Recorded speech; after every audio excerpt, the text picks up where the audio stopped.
रात का अंधेरा होना शुरू हो गया था। देवराज चौहान के चेहरे पर दाढ़ी मूछें लगी थी। वो एक ऐसे मकान के बाहर मंडरा रहा था जो कि 200 गज में बना 2 मंजिला मकान था और शरीफों की कॉलोनी में था। ये टोनी का गुप्त ठिकाना था और यहाँ पर उसने सपना को रखा हुआ था। सोहन ने यही बताया था। इस बात का भी खतरा था कि सोहन ने उसके बारे में टोनी को खबर दे दी हो, परंतु ये खतरा उठाना भी जरूरी हो गया था।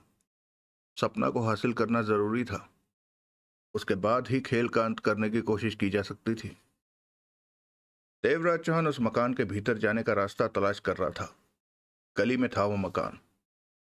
मकान के दोनों तरफ मकानों की कतार बनी हुई थी। तभी देवराज चौहान का फोन बजा। हेलो, तुम कहाँ हो? महादेव की आवाज कानों में पड़ी। मैं ऐसी जगह हूं जहां सपना हो सकती है, लेकिन वहां टोनी के आदमी भी हो सकते हैं। हमें बात हुई थी कि मैं तुम्हारे साथ रहूंगा। ये काम निपट लेने दो। मुझे बताओ तुम कहाँ हो, मैं पहुंचता हूं। अभी वक्त नहीं है, मैं भीतर जाने वाला हूं। तुम। देवराज चौहान ने फोन बंद कर दिया। देवराज चौहान को सबसे बड़ी समस्या ये थी कि वो नहीं जानता था कि भीतर कितने आदमी हैं। दूसरे, इस गली में बहुत सारे मकान थे। जरा भी शोर उठा तो भीड़ इकट्ठी हो जाएगी।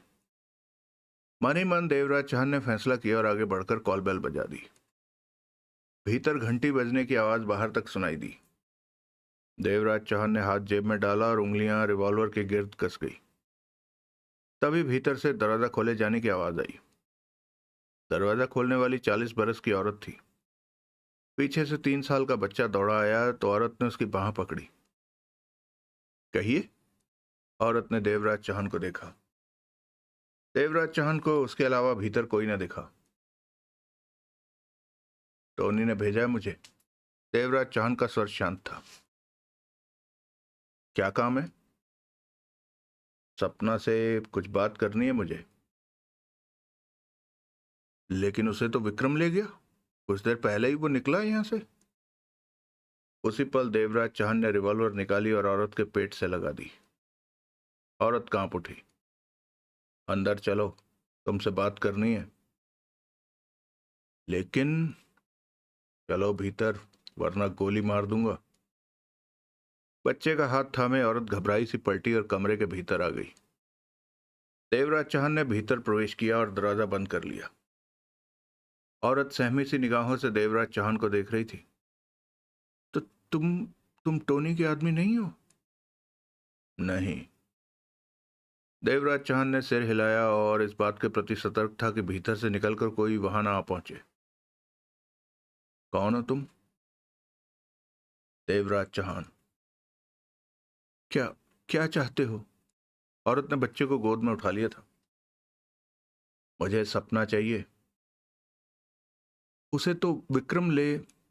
विक्रम कौन? मेरा पति।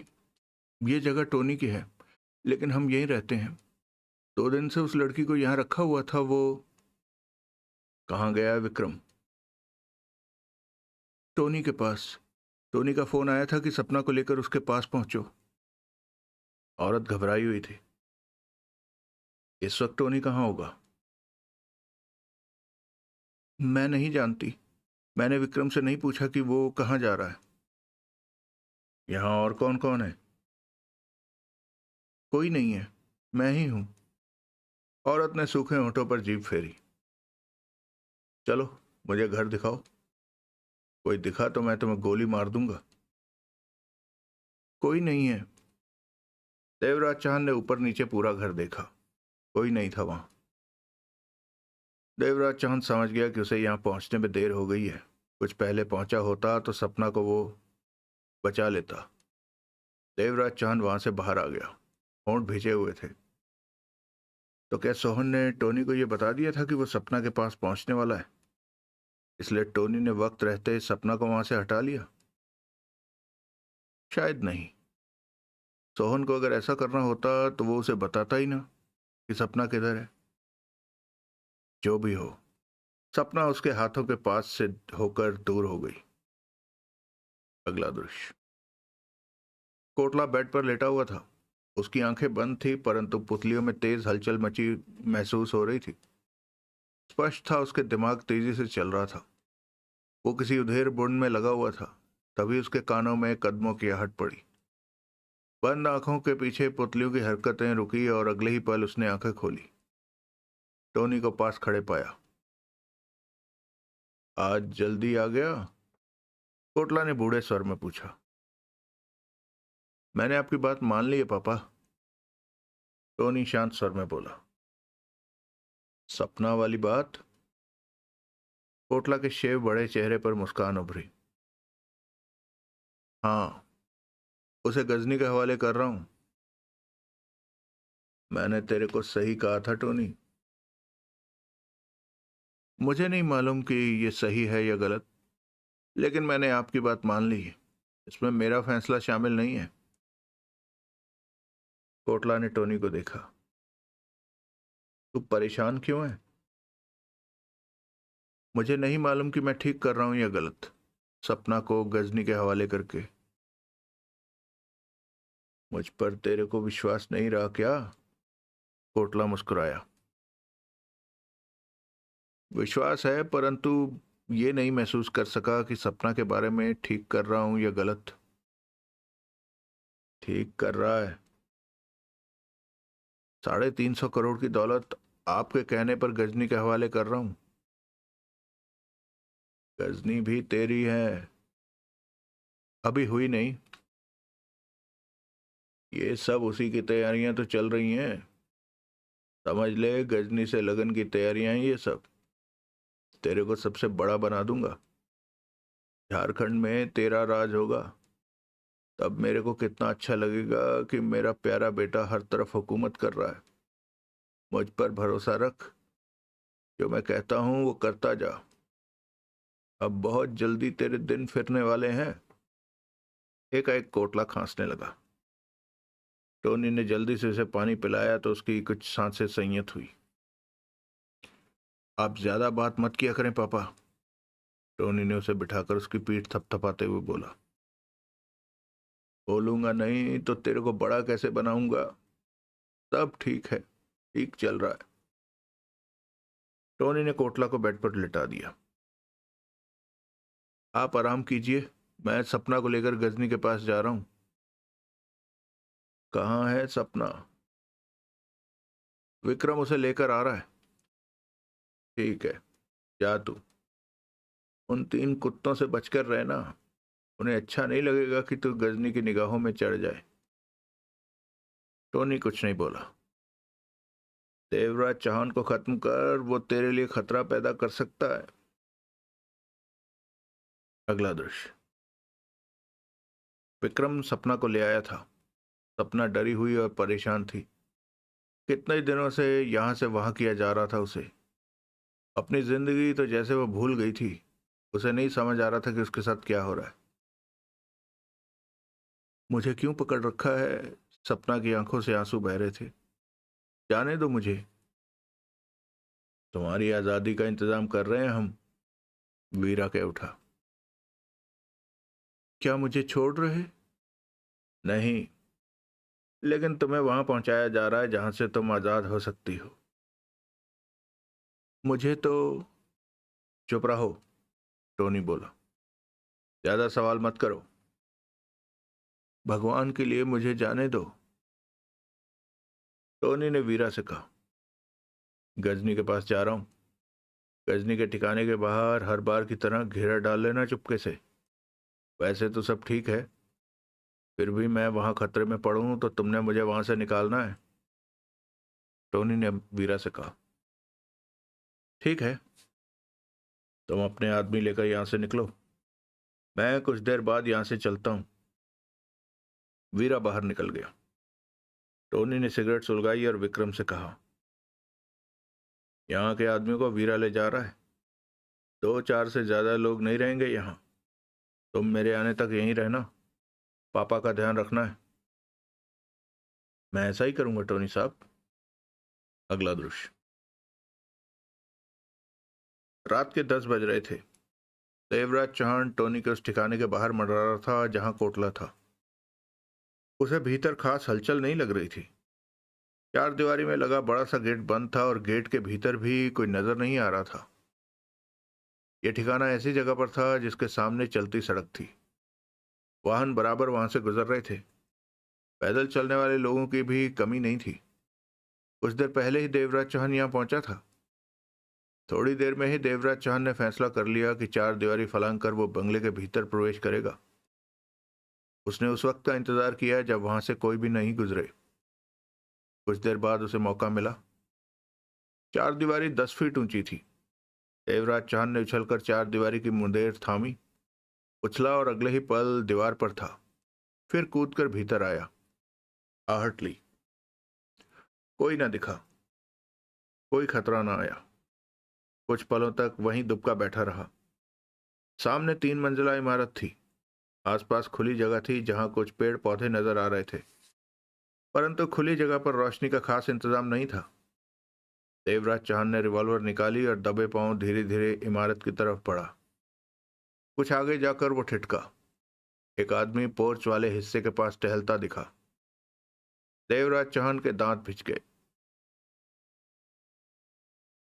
यहां मौजूद सभी आदमियों पर काबू पाना असंभव था, परंतु घात लगाकर एक एक करके उन लोगों का सफाया किया जाए तो बेहतर होगा। समस्या कम होगी। अंत में जो बचेंगे उनसे अवश्य आमने सामने का मुकाबला होगा, परंतु उनकी संख्या कम होगी, उनसे निपटा जा सकता है। देवराज चौहान खुद को अंधेरे में रखता धीरे धीरे बेआवाज उसकी तरफ बढ़ा। वो पूरी रोशनी में था। अंधेरे में देखता भी तो उसे एकाएक स्पष्ट नजर न आता। देवराज चौहान उसके काफी करीब पहुंच गया। मात्र 15 कदम दूर था। अब 1-2 कदम बाद रोशनी शुरू हो रही थी। रिवॉल्वर थामे देवराज चौहान ने भरपूर निगाह हर तरफ मारी। मिनट भर नजरें घुमाता रहा, परंतु कोई न दिखा। यानी कि सब भीतर थे, या फिर इस वक्त वहां पर कम लोग थे। एकाएक देवराज चौहान की आंखों में शिकारी चीते की सी चमक आ गई। इस समय वो आदमी ठिठका सिगरेट सुलगाने में व्यस्त था। देवराज चौहान उसे देखता रहा। सिगरेट सुलगाकर उसने कश लिया और पलटकर पुनः टहलने लगा। इसी मौके का इंतजार था देवराज चौहान को। रिवॉल्वर थामे वो अंधेरे से निकला और चीते की भांति उसकी तरफ दौड़ा। तब तक उसने कदमों की आहट सुन ली थी। वो पलटा। सामने से किसी को झपटते पाकर उसकी आंखें हैरत से फैल गई, परंतु वह कुछ कर ना सका। इससे पहले कि वह हालातों को संभल कर समझ पाता, देवराज चौहान की बाईं बांह के घेरे में देवराज चौहान बाईं बांह के घेरे में उसे पकड़ चुका था और रिवॉल्वर उसकी कमर से लग चुकी थी। वो ठगा सा रह गया। आवाज मत निकालना। देवराज चौहान उसके कान में गुर्राया। नाल का दबाव बढ़ा दिया। उसने सूखे होंठों पर जीभ फेरी। अंधेरे में चलो। देवराज चौहान फौरन उसे अंधेरे में ले गया। रिवॉल्वर की नाल उससे सटा रखी थी। टोनी है यहां? देवराज चौहान ने कठोर स्वर में कहा। तो तुम कौन हो? भय भरे अंदाज में उसने गहरी सांस ली। देवराज चौहान। ओह, टोनी कहाँ है? वो बाहर गया किसी लड़की को लेकर। लड़की? कौन? मैं नहीं जानता वो कौन है, लेकिन वो लड़की को गजनी के हवाले करने गया है।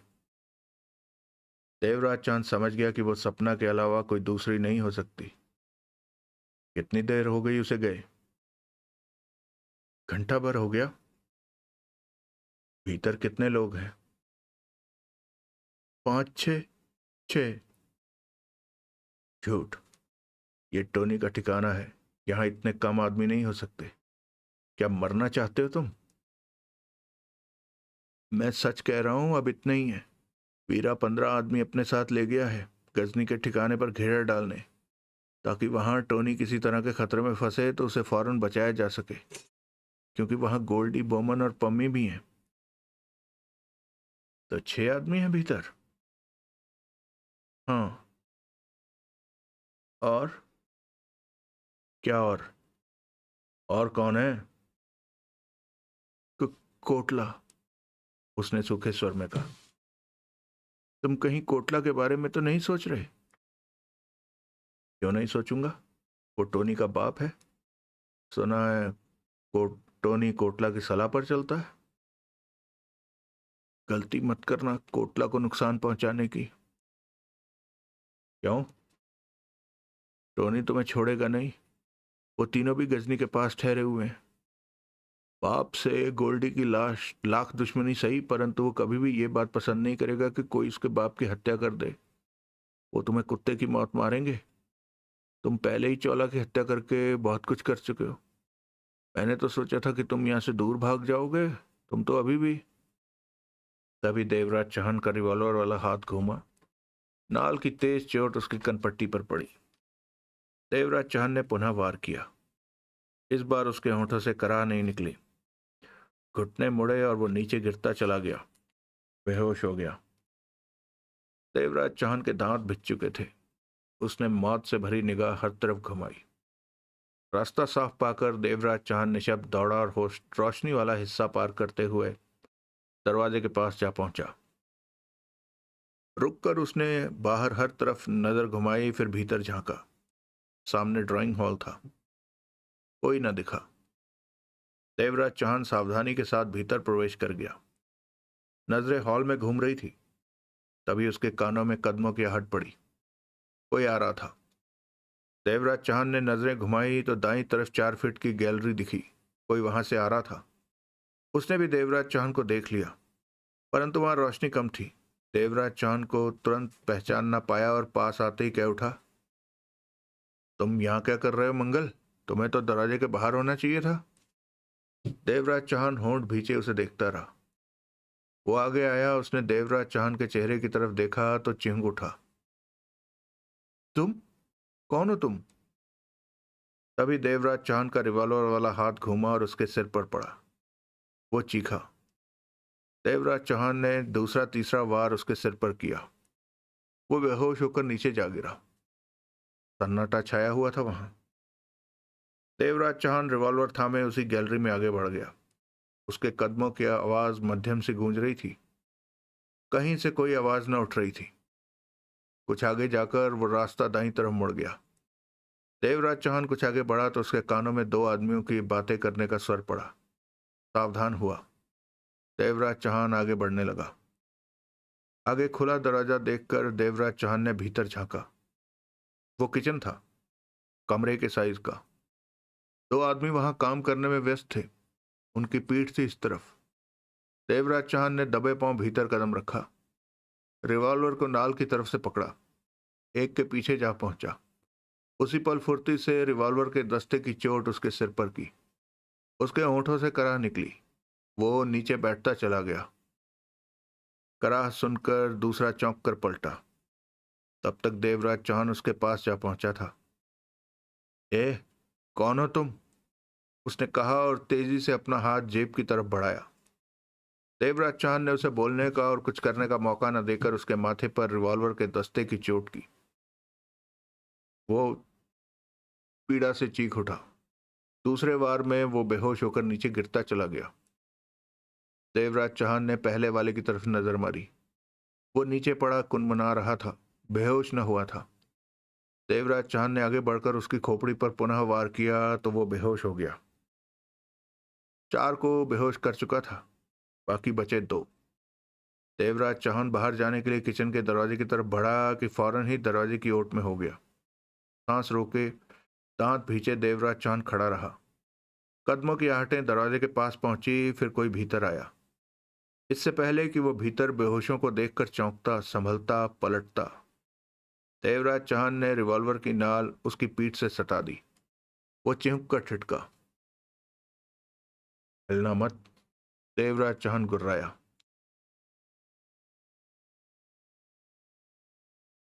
तुम कौन हो? तुम टोनी हो? मैं टोनी को मारने आया हूं। देवराज चौहान ने जानबूझकर यह बात कही। मैं विक्रम हूं, टोनी नहीं। मुझे मत मारना। विक्रम? तो तुम ही सपना को लेकर यहां पहुंचे थे? देवराज चौहान के होंठों से निकला। तुम्हें कैसे पता? तुम्हें कैसे पता? कुछ घंटे पहले मैं वहीं था जहां से तुम सपना को लेकर आए हो। क्या कहते हो? वहां तो, कहते हुए उसने पलटना चाहा। हिलो मत। वो पुनः ठिठक गया।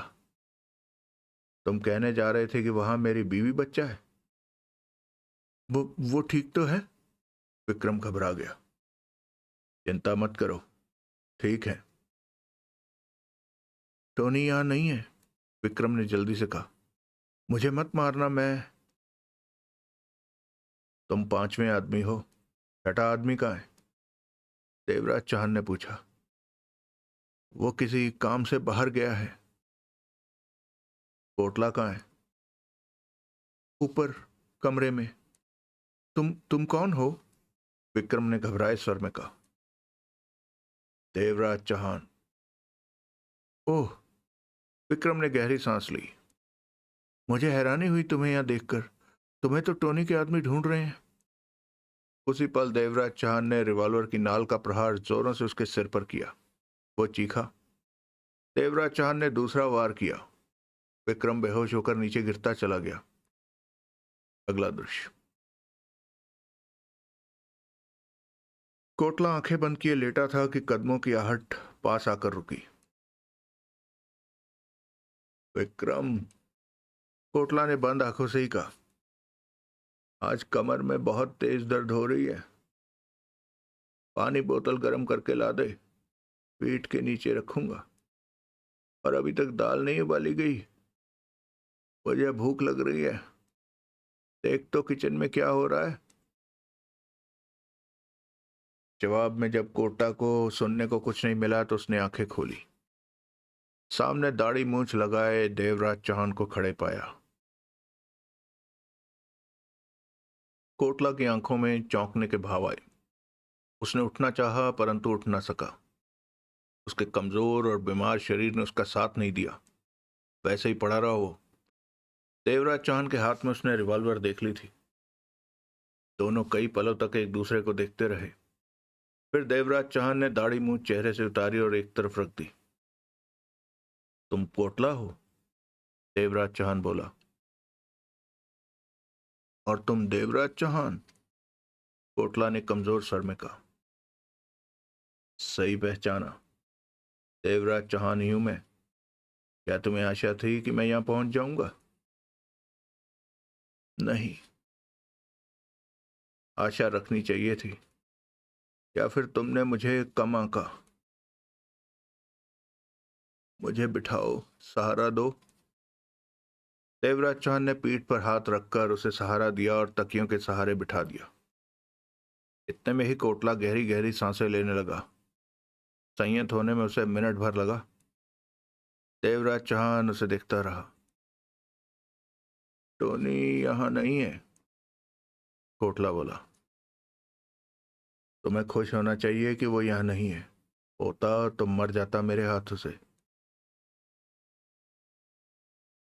तुम इतने बहादुर नहीं हो। देवराज चौहान के चेहरे पर खतरनाक मुस्कान उभरी। ये मेरी बहादुरी ये है कि मेरे यहां तक पहुंचने के बारे में तुमने कभी सोचा नहीं था। और इस वक्त मैं यहां खड़ा हूं, तुम्हारे पास कोई भी नहीं। कोटला देवराज चौहान को देखते कमजोर स्वर में बोला। क्या चाहते हो? सपना। कोटला खामोश हो गया। देवराज चौहान ने सिगरेट सुलगाई और कश लिया। मेरे पास धुआं मत फैलाओ। मुझे खांसी छिड़ जाती है तो थमती नहीं।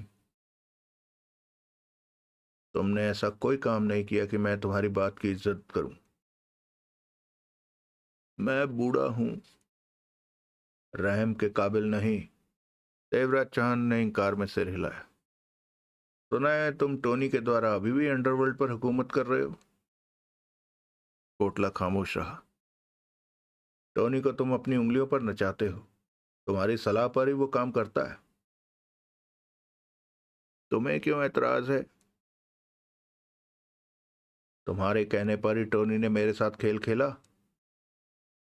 कोटला देवराज चौहान को देखता रहा। तुम्हारे कहने पर ही चौला की हत्या की गई।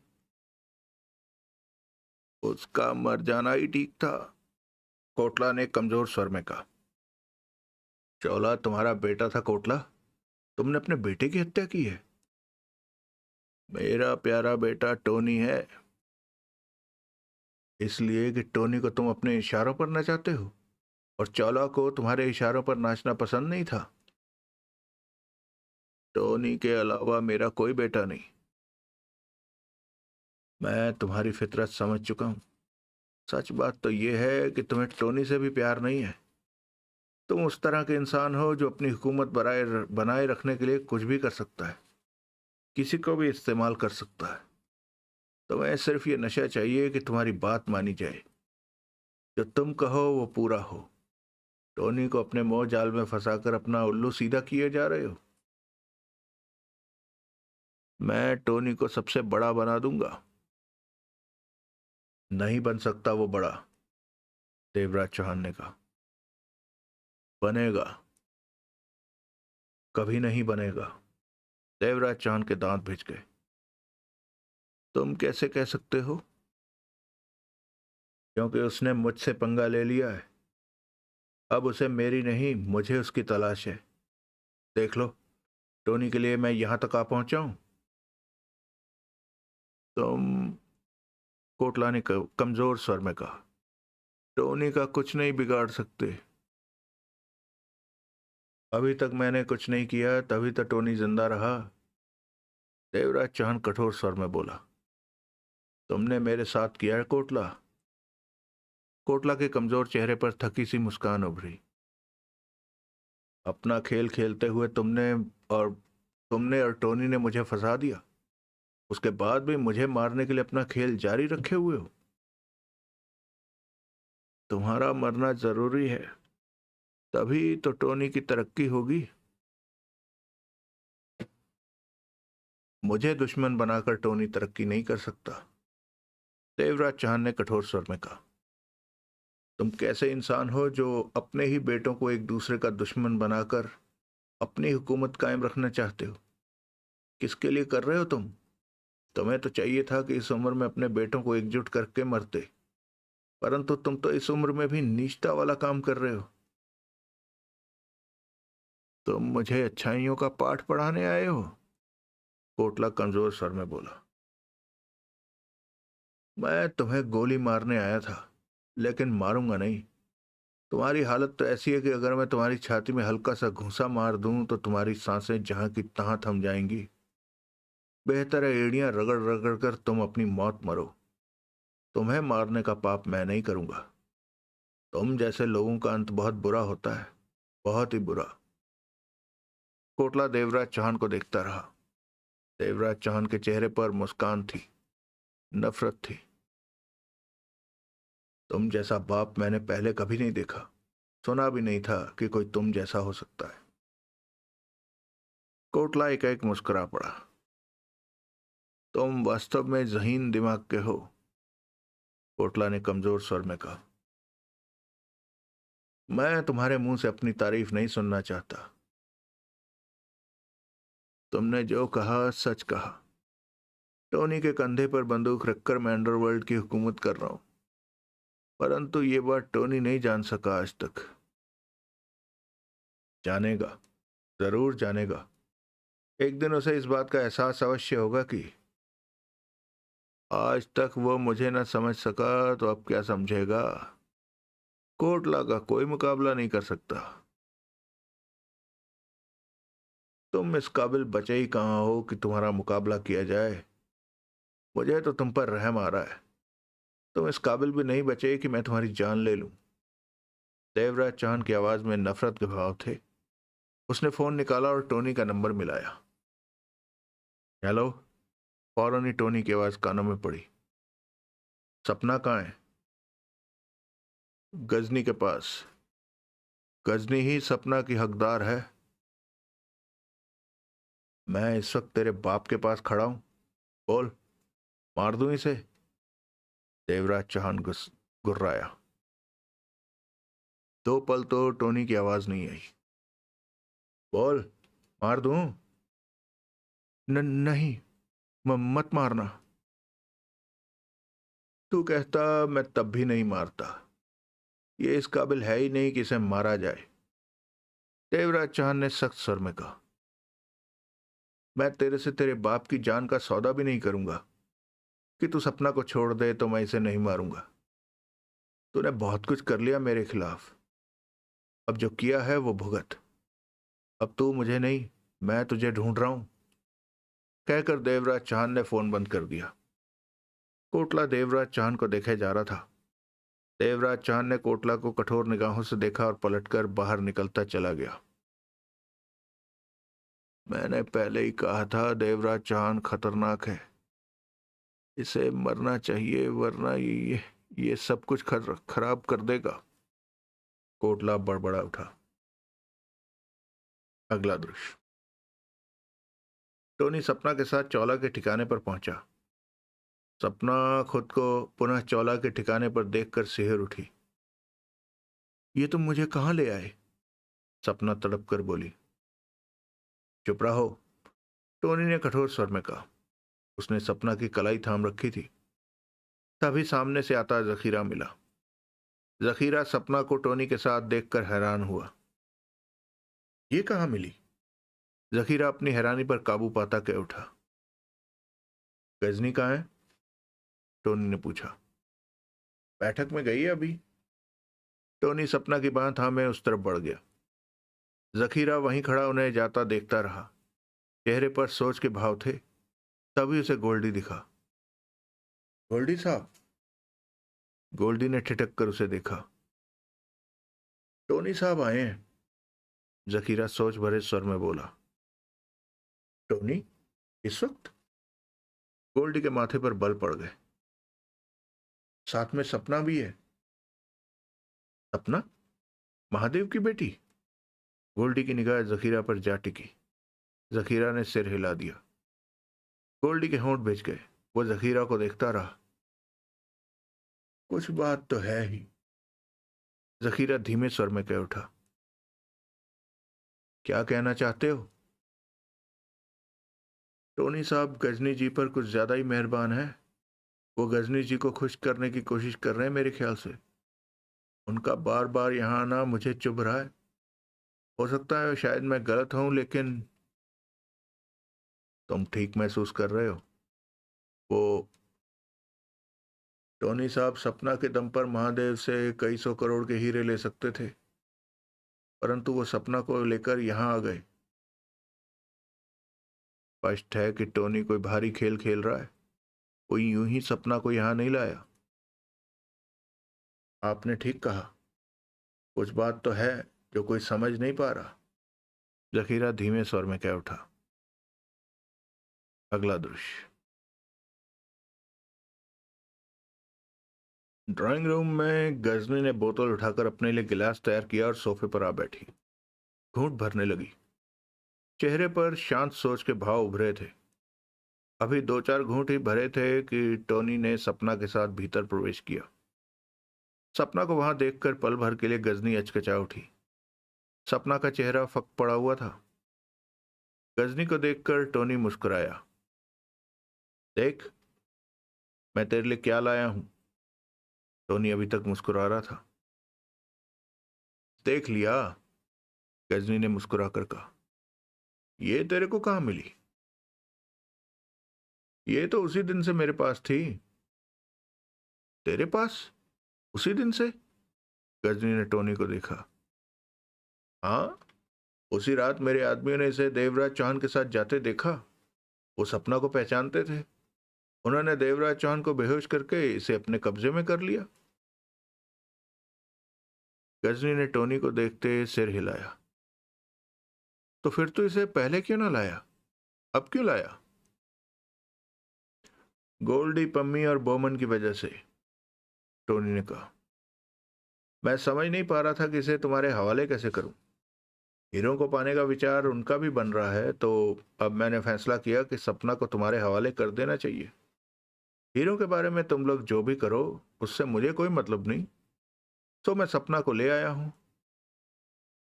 गजनी ने सिर हिलाया। सपना को देखा। डरी सी सपना कह उठी। मुझे छोड़ दो। मैं चिंता मत कर, तेरे को कुछ नहीं होगा। पहले भी तेरे को हमने अच्छे ढंग से रखा था। तेरा बाप कहाँ है? मुझे नहीं मालूम। सपना ने सूखे होंठों पर जीभ फेरी। तेरा बाप जब तक मुझे सारे के सारे हीरे नहीं दे देता तब तक तुझे उसके हवाले नहीं करूंगी। फिक्र मत कर, तू इधर ठीक रहेगी। सपना भय भरी निगाहों से गजनी को देख रही थी।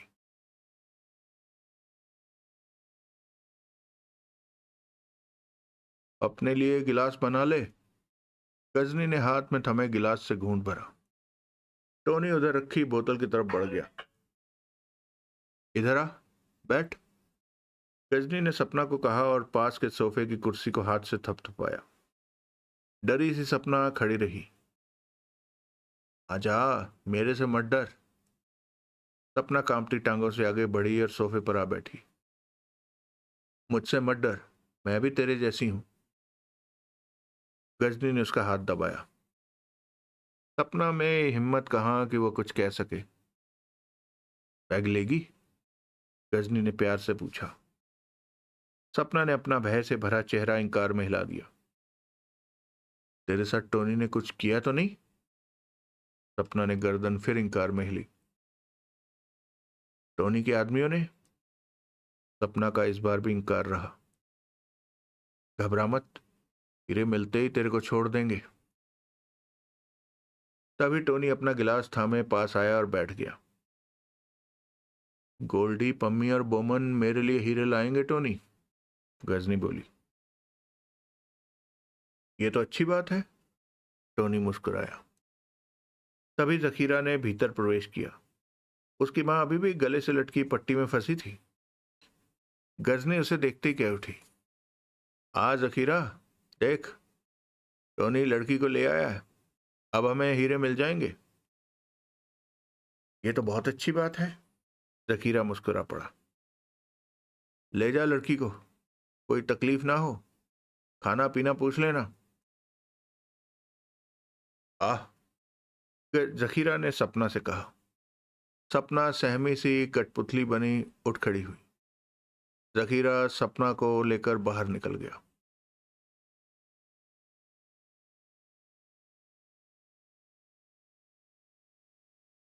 तभी गोल्डी और बोमन ने भीतर प्रवेश किया।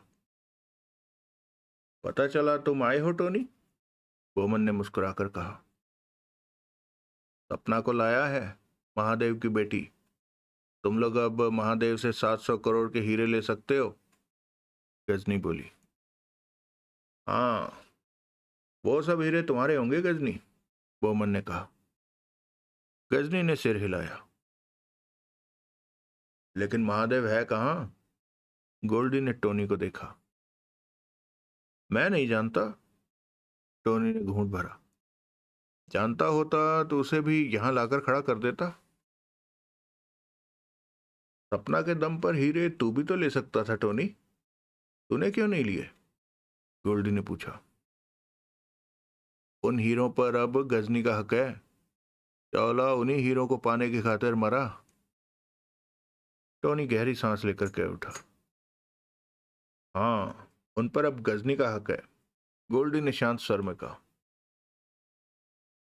टोनी ने गिलास खाली करके रखा और उठते हुए कह उठा। तुम्हारे आरडीएक्स नहीं आए? तुम तो कहते थे कि आज आ जाएंगे। वो चाईबासा आ चुके हैं, उनका फोन आया था। ओह, कहाँ है वो? टोनी ने गोल्डी को देखा। पता नहीं, लेकिन वो कल सुबह 9 बजे यहीं आकर नाश्ता करेंगे, गोल्डी बोला। मुझे पूरा विश्वास है कि वो देवराज चौहान को ढूंढकर खत्म कर देंगे, टोनी ने सिर हिलाया। हाँ, बोमन बोला। तुम्हारे आदमी देवराज चौहान को ढूंढ नहीं पाए क्या? वो तलाश कर रहे हैं, लेकिन लगता है कि वो कहीं खास जगह पर छिपा हुआ है। आरडीएक्स से तो बच नहीं सकेगा, गोल्डी ने कठोर स्वर में कहा। सच में? बोमन दांत पीस कर कह उठा। चौला की मौत की कीमत तो उसे अपनी जान से चुकानी होगी। महादेव की तरफ ध्यान दो, गजनी ने गोल्डी और बोमन को देखा। 4 दिन में हीरे तुम्हें मिल जाएंगे गजनी। गोल्डी ने गजनी को देखकर सख्त स्वर में कहा। देवराज चौहान और महादेव एक ही जगह छिपे हो सकते हैं। 2 दिन में आरडीएक्स देवराज चौहान को मार देंगे। उसके बाद महादेव को खुद ब खुद बाहर आना पड़ेगा। देवराज चौहान 350 करोड़ यानी कि आधे हीरे देने को तैयार है, बोमन बोला। आधे लेने होते तो पहले ही ले लिए होते, चौला भी ना मरता। मुझे पूरे चाहिए, 700 करोड़ के हीरे। हम पूरे ही वसूल करके तुम्हें देंगे। गजनी ने टोनी की तरफ इशारा करते गोल्डी और बोमन से कहा। तुम्हारा भाई आया है, डिनर का वक्त है, कुछ खिलाओ पिलाओ इसे। मैं चलूंगा, टोनी ने फौरन कहा। अभी खाने का मन नहीं है। बोमन ने आगे बढ़कर टोनी के कंधे पर हाथ रखा। चल, 2-2 पैग मारते हैं। आज नहीं, अभी मुझे कुछ काम है। यही वो वक्त था जब टोनी का फोन बजने लगा। उधर से देवराज चौहान ने फोन किया। वो इस वक्त कोटला के पास था। टोनी ने बात की, बाकी सब सुनते रहे। टोनी ने फोन बंद किया तो उसका चेहरा आग की तरह दहक रहा था। क्या हुआ? गजनी कह उठी। सपना को लेने के लिए देवराज चौहान मेरे ठिकाने पर पापा के पास मौजूद है। क्या? वो सब चौंके। पापा को मार दिया उसने? गोल्डी के दांत भिज गए। नहीं, वैसे आया वो पापा को मारना ही था, परंतु इरादा बदल दिया उसने। टोनी का स्वर बेहद कठोर था, परंतु इतना तो स्पष्ट है कि देवराज चौहान ने वहां मौजूद मेरे सब आदमियों को मार दिया, वरना पापा तक ना पहुंच पाता। फोन क्यों किया उसने? गालियां दे रहा था, मुझे भी पापा को भी। वो सपना को वापस चाहता है। बोमन और गोल्डी की नजरें मिली। उसे कैसे पता चला कि सपना तेरे पास थी? क्या उसे पता था? बोमन बोला। पता नहीं। टोनी दरवाजे की तरफ बढ़ता कह उठा। मुझे पापा के पास पहुंचना है, वो बिस्तर से उठ भी नहीं सकते। यहां से कुछ आदमी ले जाओ, पीछे से गोल्डी ने कहा। जरूरत नहीं, मैं सब संभाल लूंगा, कहता हुआ टोनी बाहर निकल गया। कमरे में 2 पल खामोशी रही, फिर गजनी बोली। महादेव को ढूंढो, उससे फौरन हीरे लेकर मुझे दो। चौला की हत्या करने के बाद देवराज चौहान को चाईबासा से निकल जाना चाहिए था, लेकिन वो यहीं है, सपना को ढूंढता फिर रहा है। तो देवराज चौहान सपना को पाने के लिए यहां फिर से हमला कर सकता है, बोमन ने कहा। ऐसा करे तो अब मैं उसे कुत्ते की मौत मारूंगा। गोल्डी गुर्रा उठा। अगला दृश्य। टोनी वापस अपने ठिकाने पर पहुंचा। साथ वो आदमी भी थे जो तब चौला वाले ठिकाने के बाहर घेरा डाले खड़े थे जब वो सपना को लेकर ठिकाने के भीतर गया था। उसके ठिकाने पर शांति थी। फौरन ही उसे अपने अचेत आदमी नजर आने लगे। टोनी ये सोचकर फुफकार रहा था कि देवराज चौहान उसके ठिकाने पर पहुंचकर सही सलामत वापस चला गया। यहां से इन्हें दवा दारू के लिए हटा दो, टोनी आदमियों पर गुर्राया और तेजी से भीतर की तरफ बढ़ गया। चंद ही पलों में टोनी कोटला के पास था। कोटला तकियों के सहारे बैठा हुआ था। तू आ गया टोनी, मैं जानता था कि तू आएगा भी। क्या हुआ था पापा? टोनी गुर्रा उठा। देवराज चौहान आया था। क्यों आया था? सपना को वापस लेना चाहता था। साला हरामी मेरे हाथ से बच गया। और क्या कहता था? तकलीफ में था वो, कोटला कमजोर स्वर में कह रहा था। कह रहा था कि टोनी से कहूं अपने आदमी मेरी तलाश से हटा ले। ऐसा कहा उसने? टोनी की आंखें सिकुड़ी।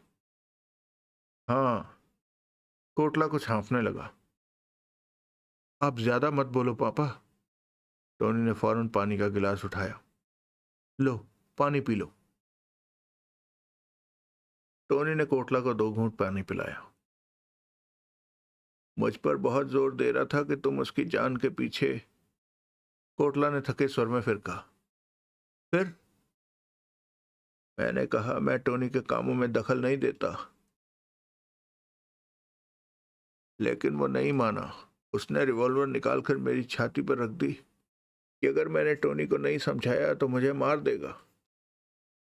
फिर टोनी के दांत भिज गए। मैंने इनकार किया कि मुझे किसी मामले में मत लो, गोली मारनी है तो मार दो। वो उखड़ गया, गुस्से में भर गया। उसने मुझे गोली तो नहीं मारी परंतु गालियां देने लगा।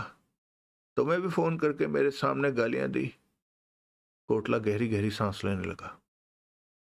हरामजादा, टोनी गुस्से से कह उठा। तू गुस्सा मत कर। दुश्मन जब हारता है तो कई तरह की उल्टी पुल्टी हरकतें करता है, तब सावधान रहना पड़ता है, फिर सब ठीक हो जाता है। लेकिन ये जान ले कि जब तक देवराज चौहान जिंदा है तेरी कोई भी दाल नहीं गलने वाली। वो सारी गड़बड़ कर देगा। मैं बहुत जल्द देवराज चौहान को मार दूंगा, टोनी ने दांत किटकिटाकर कहा। होश मत कर, होश मत खो, सब्र के साथ काम कर। अपने आदमियों पर डंडा चढ़ा कि जल्दी खत्म करें देवराज चौहान को। गोल्डी ने बताया कि आरडीएक्स चाईबासा में आ गए हैं। वो जो देवराज चौहान को मारेंगे? वही। अब देवराज चौहान या मेरे हाथों से मरेगा या उनके हाथों से, बचेगा नहीं। सच में नहीं बचेगा। सपना को गजनी के हवाले कर दिया है। खुश हो गई गजनी? हाँ, गोल्डी और बोमन भी कुछ ठीक से बात कर रहे थे। सब पासे सीधे पड़ जाएंगे, तू सबसे बड़ा बनेगा। जैसा कहूं वैसा ही करता रहे। हाँ पापा। तेरे को गजनी कैसी लगती है? कोटला ने बूढ़े कमजोर स्वर में पूछा। अच्छी है। वो तेरी बन जाएगी तो उसका सब कुछ तेरा हो जाएगा। बस देवराज चौहान को खत्म हो लेने दे। सुन टोनी। कहो पापा। इस ठिकाने पर अपने आदमी ज्यादा लगा दे, देवराज चौहान फिर आए तो बच ना सके। मैं सब इंतजाम कर दूंगा पापा, सब इंतजाम। देवराज चौहान बचेगा नहीं इस बार। टोनी होंठ भींच कर कह उठा। अगला दृश्य। देवराज चौहान जब वापस महादेव के पास पहुंचा तो वक्त 12 के ऊपर का हो चुका था। मुझे तुम्हारी चिंता हो रही थी। महादेव दरवाजा बंद करते हुए कह उठा। देवराज चौहान ने कुछ नहीं कहा। बाथरूम में जाकर हाथ मुंह धोया, फिर कपड़े बदलने लगा। महादेव ने देवराज चौहान के गंभीर मूड को पहचाना। सुनती हो? महादेव ने आवाज लगाई। क्या है? दूसरे कमरे से उसकी पत्नी की आवाज आई। खाना लगा दे, देवराज चौहान आया है। फौरन उसकी पत्नी कमरे में आ गई। सपना का पता चला? हाँ। देवराज चौहान उसे देखकर गंभीर स्वर में कह उठा। पता लगा कि वो कहाँ है? तो उसे साथ क्यों नहीं लाए? वो व्याकुल स्वर में कह उठी। आज पता लगा है, 1-2 दिन में उसे ले आऊंगा। वो ठीक है। 1-2 दिन में? उसका स्वर कांपा। पक्का ले आओगे? देवराज चौहान के होंठ भिजे। महादेव दांतों से होंठ काटता देवराज चौहान को देखता रहा। बोलो, जवाब दो देवराज चौहान। उसका स्वर थर्रा उठा। मुझसे वादा ना लो। देवराज चौहान ने उसे देखा। क्यों? क्या तुम्हें शक है कि तुम नहीं ला पाओगे सपना को? वो जैसे तड़प से उठी। कोई शक नहीं है। देवराज चौहान की आवाज में दृढ़ता आ गई थी। मैं तुम्हारी बेटी को लाकर तुम्हारे सामने खड़ा करने के बाद ही चाईबासा से जाऊंगा, लेकिन इस बात का वादा मत लो कि वो कौन सा दिन होगा। उसकी आंखों से आंसू बह निकले। हौसला रख। महादेव भारी मन से अपनी पत्नी से बोला। हौसला ही तो रख रही हूं। उसने गालों पर आल उड़ के आंसुओं को साफ किया और कमरे से चली गई। खाना लगा दे, पीछे से महादेव बोला। लगाती हूं। महादेव ने देवराज चौहान को देखा और कह उठा, तुम उखड़े हुए क्यों हो? देवराज चौहान बैठा और सिगरेट सुलगा ली। कश लिया, बोला कुछ नहीं। महादेव उसके सामने आ बैठा। कहाँ है सपना? जैसा कि मैंने कहा था, वो टोनी के पास ही थी। देवराज चौहान ने महादेव को देखा। थी? थी से तुम्हारा क्या मतलब? महादेव के स्वर में आशंका भर आई। आज टोनी सपना को गजनी के हवाले कराया है। महादेव के होंठ भिज गए। वो देवराज चौहान को देखता रहा। देवराज चौहान खामोश रहा, कश लेता रहा। तुम्हें चाहिए था कि मुझे साथ ले जाते, लेकिन तुम साथ भी चलते तो क्या नया हो जाता? तब भी सब कुछ ऐसा ही रहता। मुझे सारी बात बताओ, क्या क्या हुआ? देवराज चौहान ने सब कुछ बताया। पूरी बात सुनने के बाद महादेव का चेहरा कठोर पड़ गया। टोनी ने ऐसा क्यों किया? महादेव ने पूछा। जबकि वह सपना को मेरे हवाले करने के बदले 350 के हीरे ले सकता था, मेरे से तगड़ी फिरौती ले सकता था। मुझे विश्वास नहीं होता कि उसने सपना को गजनी के हवाले किया है। टोनी का बाप कोटला कोई खेल खेल रहा है। टोनी को उसने अपना मोहरा बना रखा है। देवराज चौहान ने होंठ भींच कर कहा। टोनी जो करता है वो टोनी नहीं, समझो कोटला कर रहा है। कितनी अजीब बात है। चौला मरा तो कोटला के इशारे पर ही टोनी ने उसे मारा है। ये कैसा बाप है ये कोटला? वो सिर्फ अपना सोचता है। अपनी हुकूमत वो आज भी कायम रखना चाहता है।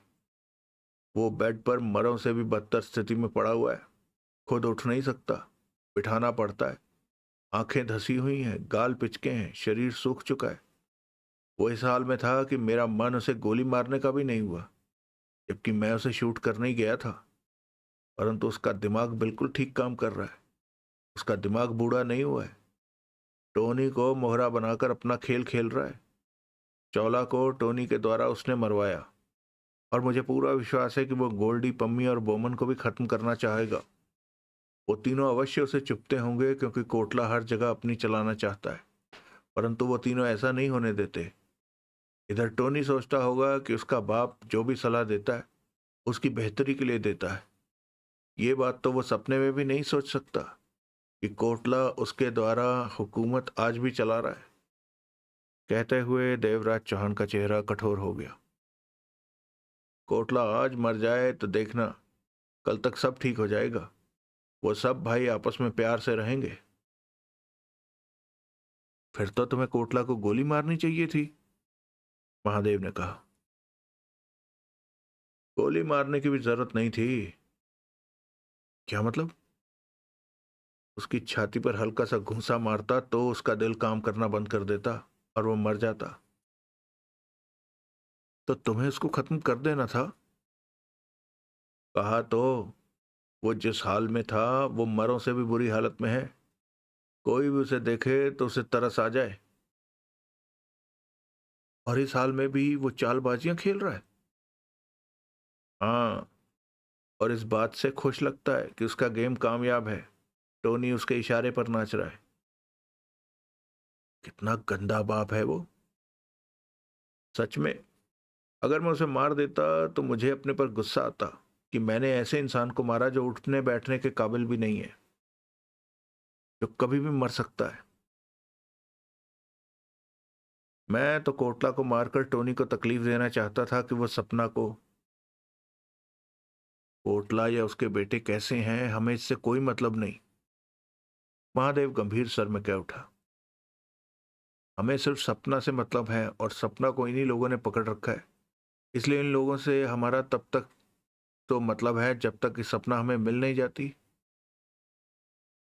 वो फिर वापस गजनी के हाथों में पहुंच गई है। महादेव की निगाह देवराज चौहान के चेहरे पर थी। देवराज चौहान ने कुछ नहीं कहा। तुमने गजनी का वो ठिकाना अच्छी तरह से देख रखा है? महादेव बोला। तो देवराज चौहान ने उसे देखा। क्या वहां जाकर किसी तरह सपना को लाया नहीं जा सकता? यह आसान नहीं है, खासतौर से जब तक वहां गोल्डी, बोमन और पम्मी है, देवराज चौहान बोला। चौला की मौत का जिम्मेदार मुझे मानते हुए वो मुझे खत्म कर देना चाहते हैं। हमने सपना को वहां से निकालने की कोशिश की और इस दौरान उनमें से कोई मारा गया तो क्रोध में आकर वो सपना को भी किसी भी कीमत पर नहीं छोड़ेंगे। तब वो हीरो को भूल जाएंगे। महादेव ने गहरी सांस ली। अब ऐसे हालात हैं कि हमें जल्दीबाजी नहीं करनी चाहिए। मैं हर तरफ सोच समझ रहा हूं। हमारा मकसद है कि सपना को सही सलामत वापस पाना। हमने उनसे कोई जंग नहीं जीतनी है, सपना को वापस। देवराज चौहान, मैं सारे हीरे देने को तैयार हूं। सब कुछ यहीं रुक जाना चाहिए। ये बात हम में हो चुकी है। ये मामला अब तुम्हारा नहीं, मेरा है। इसे मैं अपने हिसाब से ही खत्म करूंगा। तुम भारी खतरे में हो। इधर टोनी तुम्हारे पीछे, उधर उन तीनों ने आरडीएक्स को बुलवा लिया होगा कि तुम्हें खत्म। मुझ पर काबू पाना किसी के लिए भी इतना आसान नहीं है, देवराज चौहान ने सख्त स्वर में कहा। अगर मुझे कुछ हो जाए तो उस स्थिति में तुम फिरौती के तौर पर सारे हीरे उन्हें देकर सपना को हासिल कर लेना। तो ये काम मैं अभी क्यों ना करूं? महादेव तड़प उठा। क्योंकि अभी मैं जिंदा हूं और मैं तुम्हें यह काम नहीं करने दूंगा। देवराज चौहान मुस्कुरा पड़ा। तुम तुम अब मूछ वाली बात कर रहे हो। 700 करोड़ के आगे झुकना नहीं चाहते। बड़ी बड़ी लड़ाइयां सिर्फ मूछों के रौब की खातिर ही लड़ी जाती हैं, जबकि वजह कुछ नहीं होती। मैं गलत बात के लिए उनके आगे क्यों झुक जाऊं? 350 करोड़ की रकम बहुत बड़ी होती है फिरौती के लिए। मुफ्त का माल उन्हें मिल रहा है, ले लेना चाहिए। लेकिन उनका लालच बढ़ चुका है। वो सारा का सारा 700 करोड़ ले लेना चाहते हैं। ये संभव नहीं है। देवराज चौहान की आवाज में कठोरता थी। तुम खुद ही सोचो कि फिरौती के लिए किसी के बच्चे को उठाया जाता है तो फिरौती के रूप में सब कुछ चुकाकर खुद को कंगला नहीं हो जाना होता। ऐसी स्थिति में उतना ही दिया जाता है कि दोनों पार्टियों को पड़ता खा जाए। फिरौती पाने के भी कुछ उसूल होते हैं, परंतु चौला और गजनी ने सारे उसूलों को ताक पर रख दिया है। ऐसे धंधा नहीं किया जाता। हम 350 दे सकते हैं, लेकिन सारे नहीं। महादेव देवराज चौहान को देखता रहा। तभी उसकी पत्नी ने भीतर आकर कहा, खाना लग गया है। महादेव ने सिर हिलाया और फिर देवराज चौहान से बोला, कल तुम्हारा क्या कदम होगा? सबसे पहले तो आरडीएक्स के बारे में मालूम करने की कोशिश करूंगा कि वो आए हैं या नहीं। उनके आ जाने पर यह भी हो सकता है कि हालात और भी गंभीर रुख ले लें। अगला दृश्य। पम्मी ने घूंट भरा और गोल्डी बोमन को देखा। आधी रात हो रही थी। ठिकाने पर शांति थी। गजनी सो चुकी थी, पहरा सख्त था ठिकाने पर। टोनी कोई खतरनाक खेल खेल रहा है, पम्मी बोला। महादेव की लड़की को गजनी के हवाले उसने यूं ही नहीं किया। लड़की के दम पर महादेव से वो कम से कम 350 करोड़ के हीरे तो आसानी से ले सकता था। उसकी चालबाजी हमें समझ नहीं आ रही। गोल्डी ने अपना गिलास खाली कर दिया। तीनों के चेहरे नशे में तमतमा रहे थे। मेरे ख्याल में, गोल्डी बोला, वो गजनी पर अपना प्रभाव जमाकर उसे फंसाना चाहता है। उससे क्या होगा? बोमन ने गोल्डी को देखा। गजनी अगर टोनी से पट गई तो टोनी चौला के सारे धंधों पर कब्जा जमा लेगा। हीरों का मालिक भी वही हो जाएगा। ये बात ठीक कही। हमें इस बात का ध्यान रखना है कि टोनी की गजनी के साथ ना पटे, पम्मी ने कहा। हम कुछ नहीं कर सकते, गोल्डी ने इंकार में सिर हिलाया। हमें गजनी को स्पष्ट कहना होगा कि टोनी के चक्कर में ना पड़े। बोमन हंसा। तेरे को क्या हुआ? पम्मी ने उसे देखा। तू क्या समझता है कि तेरे कहने पर गजनी अपने इरादे से पीछे हट जाएगी अगर उसने टोनी के बारे में कुछ सोचा है तो? पम्मी बोमन को घूरने लगा, फिर गोल्डी को देखा। गोल्डी, मुझे पसंद नहीं कि टोनी चौला की चीजों का मालिक बन जाए। पसंद तो गोल्डी को भी नहीं है, लेकिन गजनी को कौन समझाए? वो तो वही करेगी जो उसके मन में आएगा। गोल्डी के दांत भिज गए। ये बात है तो मैं टोनी को खत्म कर दूंगा। पम्मी गुर्रा उठा। गलत मत कहो। टोनी कह उठा। अब गोल्डी कह उठा। मैंने क्या मैंने क्या गलत कहा? पम्मी ने गोल्डी को घूरा। टोनी को खत्म कर देने से हमारी समस्या नहीं सुलझेगी। गजनी को आखिर कोई तो चाहिए जो उसके शरीर पर हाथ फेर सके। पम्मी गोल्डी को घूरता रहा। हमें गजनी को खत्म करना होगा, गोल्डी बोला। गजनी को? पम्मी चौंका। ये तो मैंने सोचा ही नहीं था। बोमन गंभीर हुआ। गजनी को हटा देने का हमें यह फायदा होगा कि इस इलाके पर भी हमारा राज होगा और चौला की हर चीज के मालिक हम ही होंगे। इस इलाके को भी हम अपनी मर्जी से चलाएंगे। गोल्डी ने दोनों को देखा। अच्छा है, बोमन ने सिर हिलाया। टोनी को हटाने से बेहतर है कि गजनी को हटाया जाए। मुझे भी ये ठीक लगा, लेकिन ये काम अभी नहीं होगा। गोल्डी का नशे से भरा स्वर गंभीरता लिए था। पहले दो काम करने हमें, देवराज चौहान को खत्म करना और महादेव से हीरों को हासिल करना। उसके बाद ही गजनी के बारे में सोचेंगे कि। ठीक है, ये बात यहीं खत्म कर दो। दीवारों के भी कान होते हैं। जब वक्त आएगा तो इस बारे में बात करेंगे, बोमन ने कहा। वक्त काफी हो गया है, हमें खाना खा लेना चाहिए, पम्मी ने कहा। RDX सुबह कितने बजे आएंगे? बोमन ने गोल्डी से पूछा। वक्त का पता नहीं, लेकिन उन्होंने यही कहा था कि वो नाश्ता यहीं करेंगे। चाईबासा में वो है कहाँ? पता नहीं। कहीं रुकने का क्या मतलब था? उन्हें सीधा हमारे पास आना चाहिए था। उनकी होगी कोई अपनी वजह, बोमन उठते हुए बोला। मैं खाना लगाने के लिए बोलता हूं, कहकर वो बाहर निकल गया। गोल्डी, पम्मी बोला, हमें टोनी का भी कोई इंतजाम करना चाहिए। उसे कुछ मत कहो। क्यों? पम्मी के माथे पर बल पड़े। गजनी के मरने के बाद उसकी सारी गेम झाग की तरह बैठ जाएगी, क्योंकि इस वक्त उसकी सोचें गजनी के कंधे पर टिकी हुई हैं। गजनी ही नहीं रहेगी तो उसके शतरंज के मोहरों की चाल ही नहीं चल पाएगी। पम्मी एकाएक मुस्कुरा पड़ा। गोल्डी भी मुस्कुराया। खूब बढ़िया बात कही तुमने, पम्मी हंस पड़ा। अगले ही पल गोल्डी के चेहरे से कई रंग आकर गुजर गए। नजरें दरवाजे पर थी। वहां जखीरा गले में लटकी पट्टी हाथ में फंसाए खड़ा था। पम्मी ने भी जखीरा को देखा। उसके होंठों से मुस्कान गायब हो गई। दोनों की नजरें मिली। खाना लगा दूं क्या? जखीरा का सामान्य स्वर था।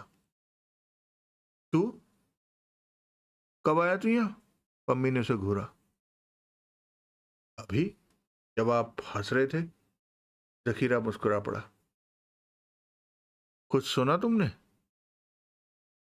पहले आता तो जरूर सुनता। क्या खास बातें हो रही थी? जखीरा मुस्कुरा रहा था। तू जा, गोल्डी बोला। पौमन खाने के लिए ही अभी गया है, उसे वापस भेज दे और तू खाना लगा। जखीरा चला गया। मेरे ख्याल से इसने कुछ नहीं सुना। पम्मी ने गोल्डी को देखा। शायद नहीं सुना। गोल्डी ने हौले से सिर हिलाया।